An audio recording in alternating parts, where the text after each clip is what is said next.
Assalamualaikum warahmatullahi wabarakatuh. Perkenalkan, kami dari kelompok 9 yang beranggotakan saya Zulfiti Agustin, Saya Zamharira. Saya Mega Pujasri. Kami akan memaparkan materi yang berjudul biaya variabel dan analisis biaya volume laba. Yang pertama ada pendekatan laporan penghasilan. Jadi laporan laba rugi dapat digunakan untuk membuktikan keakuratan perhitungan yang dibuat dengan menggunakan pendekatan rumus untuk analisis CVP, atau laporan dapat dibuat hanya untuk mengetahui dampak dari berbagai tingkat penjualan terhadap laba setelah pajak atau laba bersih. Karena rumus dan pendekatan laporan laba rugi didasarkan pada hubungan yang sama, masing-masing harus dapat membuktikan setiap perhitungan yang dibuat. Jawaban yang diberikan oleh analisis break-even atau cost volume profit hanya valid dalam kaitannya dengan spesifik. Selanjutnya itu in laba. Laba yang diinginkan oleh PTA 16% dari pendapatan 0,16 kali 6 sama dengan 0,96 tarif pajak sama dengan 20%, maka P atau BT sama dengan 0,96 bagi dalam kurung 1 kurang 0,20.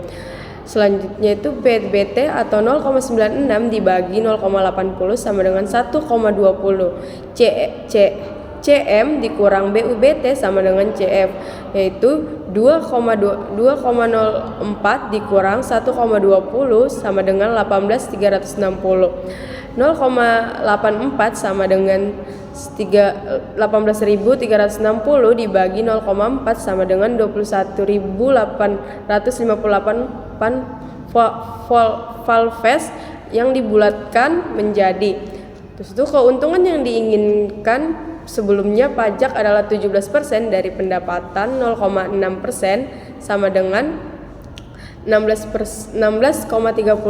Laba yang diinginkan setelah pajak adalah 16% dari pendapatan, 16% dikali 131 sama dengan 20.983. Perubahan yang terjadi pada harga atau jual atau struktur biaya perusahaan akan menyebabkan terjadinya perubahan titik impas atau dalam penjualan yang dibutuhkan untuk memperoleh angka keuntungan yang diinginkan. Namun pengaruh perubahan pendapatan dan biaya pada titik impas perusahaan atau volume penjualan dapat ditentukan melalui analisis inkremental. Yang kedua ada analisis inkremental untuk perubahan jangka pendek. Analisis inkremental adalah proses yang hanya berfokus pada faktor-faktor yang berubah dari satu tindakan atau keputusan ke tindakan lainnya. Terkait dengan situasi CVP, analisis inkremental didasarkan pada perubahan yang terjadi pada pendapatan, biaya, dan atau volume. Berikut adalah beberapa contoh perubahan yang mungkin terjadi di suatu perusahaan dan perhitungan inkremental yang dapat digunakan untuk menentukan efek dari perubahan tersebut pada titik impas atau laba. Semua contoh berikut menggunakan informasi sebelumnya pajak atau menggunakan data pada pertemuan sebelumnya. Untuk menyederhanakan perhitungan analisis setelah pajak akan membutuhkan beberapa faktor. Yang pertama itu ada tarif pajak untuk semua angka laba. Perusahaan ingin memperoleh laba sebelum pajak sebesar 10.200. Berapa banyak kutub yang diperlukan? Analisis inkremental relatif terhadap pertanyaan ini membahas jumlah kutub di atas titik impas yang harus dijual. Karena setiap dolar dari margin kontribusi setelah BEP adalah satuan dolar keuntungan, analisis inkremental hanya fokus pada keuntungan yang diinginkan. 10.200 tambah 2.045.000 kutub di atas EP. Karena BEP sudah dihitung sebanyak 9.000 kutub, maka total perusahaan harus menjual 14.000 kutub Perusahaan memperkirakan jika harga jual tiap kutub diturunkan menjadi 5,40, maka pertambahan 200 unit per tahun bisa dijual. Haruskah perusahaan memanfaatkan peluang ini? Volume penjualan saat ini yang ditujukan adalah 30.000 unit. Data PT tersebut sebelumnya, jika harga jual diturunkan, margin kontribusi per unit akan turun menjadi 1,14 kutub sama dengan 0,5. Volume penjualan akan meningkat menjadi 3,2 kutub, yaitu 30 tambah 20. Contoh 1.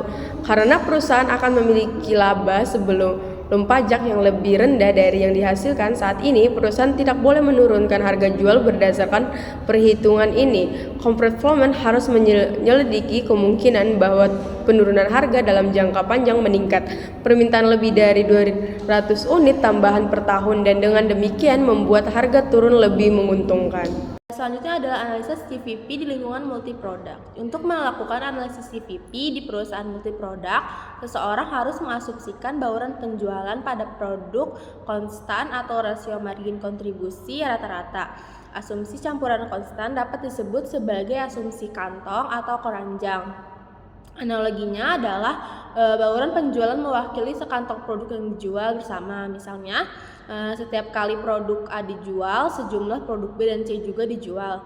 Tanpa asumsi bauran penjualan yang konstan, titik impas tidak dapat dihitung dan analisis CVP tidak dapat digunakan secara efektif.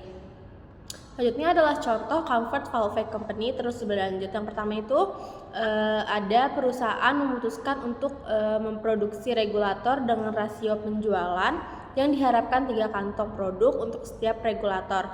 Yang kedua itu ada tambahan biaya tetap sebesar $4.680 diperlukan untuk mendukung produksi. Dan yang ketiga itu ada jika penjualan bergeser ke produk dengan margin kontribusi lebih rendah atau regulator, titik impas akan meningkat dan laba akan menurun. Pameran ini mengasumsikan bahwa Comfort Valve menjual 3.200 kantong produk, tetapi campuran tersebut tidak dalam proporsi yang tepat. Alih-alih rasio 3:1, bauran penjualannya adalah 2,5:1,5 unit untuk regulator. Kerugian sebesar $1.536 terjadi karena perusahaan menjual lebih banyak regulator yang memiliki margin kontribusi lebih rendah daripada unit atau valves. BEP dalam unit, tahu di mana B sama dengan tas produk, si M atau B sama dengan FC 7,20 miliar sama dengan $23.040, B sama dengan 3.200 tas, dengan catatan setiap kantong terdiri dari 3 katup dan 1 regulator. Oleh karena itu, dibutuhkan 9.600 katup dan 3.200 regulator untuk mencapai titik impas dengan asumsi campuran 3:1 konstan. BBEP dalam dolar penjualan atau di mana rasio CM sama dengan CM rata-rata tertimbang per tas.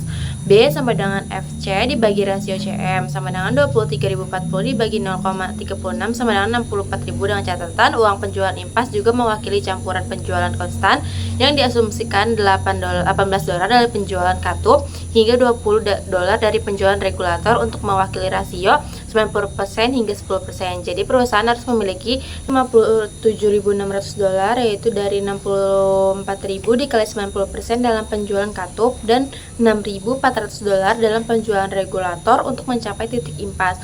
Bukti perhitungan di atas menggunakan pendekatan laporan laba rugi.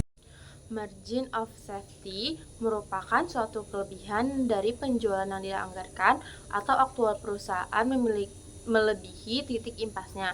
Ini adalah jumlah penjualan yang bisa turun sebelum mencapai titik impas, dan dengan demikian memberikan ukuran jumlah bantalan dari kerugian. Perhitungan margin of safety memungkinkan manajemen untuk menentukan seberapa dekat dengan tingkat bahaya perusahaan beroperasi, dan demikian memberikan indikasi resiko lebih rendah margin of safety. Yang kelima adalah operating leverage. Jadi leverage operasi adalah ukuran yang menunjukkan seberapa besar perubahan laba perusahaan sebagai respons terhadap perubahan volume penjualan. Perusahaan dengan biaya tetap tinggi dan biaya variabel yang rendah memiliki leverage operasi yang tinggi, yang berarti mereka perlu mencapai volume penjualan yang cukup untuk menutupi biaya tetap. Setelah mencapai titik impas, setiap unit tambahan yang terjual akan memberikan kontribusi besar terhadap laba. Derajat leverage operasi dihitung dengan rumus, yaitu derajat leverage operasi sama dengan margin kontribusi ditambah laba sebelum pajak. Jadi rumus ini mengasumsikan bahwa biaya tetap tidak berubah saat penjualan meningkat. DOL menunjukkan sensitivitas laba terhadap perubahan volume penjualan. Misalnya jika DOL adalah 1.818 dan penjualan meningkat 20%, laba akan meningkat sekitar 36,36%. Sebaliknya, penurunan penjualan sebesar 20% juga akan mengakibatkan penurunan laba yang sama. Tingkat leverage operasi menurun semakin jauh perusahaan bergerak dari titik impasnya. Jadi ketika margin keamanan kecil, tingkat leverage operasi besar. Faktanya pada titik impas, tingkat leverage operasi tidak terbatas karena setiap kenaikan dari nol adalah perusahaan persentase yang tidak terbatas. Jika sebuah perusahaan beroperasi mendekati titik impas, setiap persentase kenaikan penjualan dapat memberikan dampak dramatis pada laba bersih. Ketika perusahaan menjauh dari penjualan, impas margin of safety meningkat tetapi tingkat leverage operasi menurun. Contoh derajat leverage operasi 1 margin of safety. Hubungan ini dibukakan dalam gambar 11 dan 16 dengan menggunakan informasi tingkat penjualan 20.000. Katup untuk comfort valve. Oleh sebab itu jika salah satu dat dua ukuran diketahui, yang lainnya dapat dengan mudah terhitung. Ini sama dengan margin of safety dalam unit ditambah penjualan dalam saham 120.000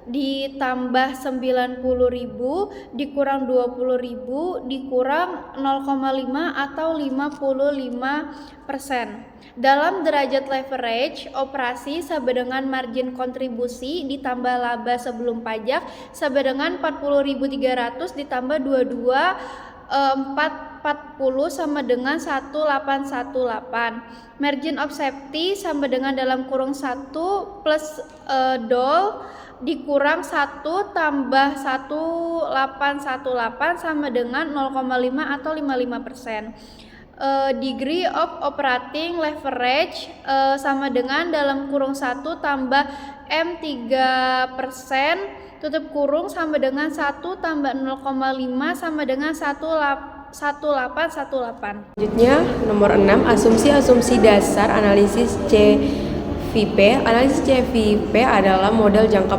pendek yang diinginkan untuk memahami hubungan antara harga jual biaya variabel theta, volume penjualan, dan keuntungan. Model ini berfungsi sebagai alat perencana yang membantu manajemen dalam pengambilan keputusan terkait dampak perubahan struktur biaya atau tingkat penjualan terhadap keuntungan. Meskipun membatasi keakuratan hasil, beberapa asumsi penting namun perlu dibuat dalam model CVP. Asumsi ini mengikuti A. Perilaku pendapatan dan biaya. Pendapatan dan biaya variabel dianggap konstan per unit dan liter dalam rentangan yang relevan.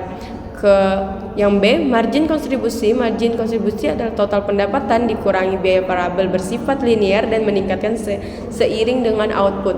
C. Biaya tetap dianggap konstan dalam rentangan yang relevan. Yang D. Biaya campuran. Biaya campuran dapat dipisahkan dengan akurat menjadi elemen tetap dan variabel. Kesetaraan penjualan dan produksi. Penjualan dan produksi dianggap setara tanpa informasi materi dan tingkat persediaan. Yang F. Kapasitas. Tidak ada penambahan kapasitas selama periode analisis. Yang G itu baguran dalam perusahaan produk dianggap tetap. Yang H itu influenza. Tidak ada influenza yang mempengaruhi biaya. Satu, kondisi internal produksi tenang, kerja, teknologi, dan kondisi pasar tidak berubah. Biaya volume keuntungan. Persamaan dasar untuk masalah impas dan CVP adalah pendapatan total dikurang biaya total sama dengan keuntungan masalah. CVP juga dapat diselesaikan dengan menggunakan pendekatan pembilang dibagi penyebut. Semua pembilang dan penyebut serta jenis masalah yang terkait dengan masing-masing bisa tercantum di bawah ini, yaitu rumusnya berkaitan dengan perusahaan tunggal dan multi produk. Tetapi untuk masalah Tetapi untuk hasil perusahaan multiproduk adalah perkantong dan dapat dikonversi ke unit produk individu, di mana FC sama dengan biaya tetap, CM sama dengan margin kontribusi per unit, CM persen sama dengan persentase margin kontribusi, P sama dengan laba total sebelum pajak, PU sama dengan laba per unit sebelum pajak, PU persen sama dengan persentase keuntungan per unit sebelum pajak. Untuk mengubah laba setelah pajak menjadi laba sebelum pajak, yaitu dengan 1 dikurang tarif pajak. Happy, happy, happy.